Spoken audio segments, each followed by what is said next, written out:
नमस्कार मंडळी. तर मंडळी, मी उज्जैनचा ब्लॉग इकडे समाप्त करत आहे. माझं दर्शन 2 दिवसाचं होतं. मी पहिले निघालो घरून, मग गेलो इंदोरला, इंदोरवरून गेलो ओंकारेश्वरवरून ममलेश्वर महादेव, मग काशी विश्वनाथचं तिकडे एक मंदिर येते.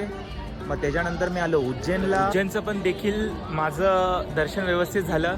माझी स्टोरेज दोन्ही फोनची फुल झाली, त्याच्यामुळे कुठेतरी कॅमेरा क्वालिटीमध्ये फरक पडेल, त्यासाठी क्षमा असावी. तो पण प्रॉब्लेम सॉल्व्ह केलेला आहे. तर एवढे व्हिडिओ रेकॉर्ड झाले, त्याच्यामुळे दोन्ही मोबाईलची स्टोरेज माझी फुल झाली. तर हा होता महादेव उज्जैन कॉरिडॉर. इकडे देखील खूप काही आहे, मी तुम्हाला होईल तेवढं दाखवले. बाकीचं जे माझ्या मागचं बघताय तुम्ही, हे अपुरं राहिलं दाखवण्याचं, पण तुम्ही याल तर ते बघून घ्या. खूप छान आहे, तुम्हाला सगळ्या माहिती दिल्या A to Z. विनंती एवढीच असेल, प्लीज चॅनलला लाईक शेअर सबस्क्राईब नक्कीच करा. मराठी माणूस आहे, पुढे गेलाच पाहिजे. आपल्या भाषेमध्ये मी आपले ब्लॉग बनवतो, आपल्या भाषेचा आपल्याला गर्व असलाच पाहिजे. तर चला मंडळी, आपली परवानगी घेतो.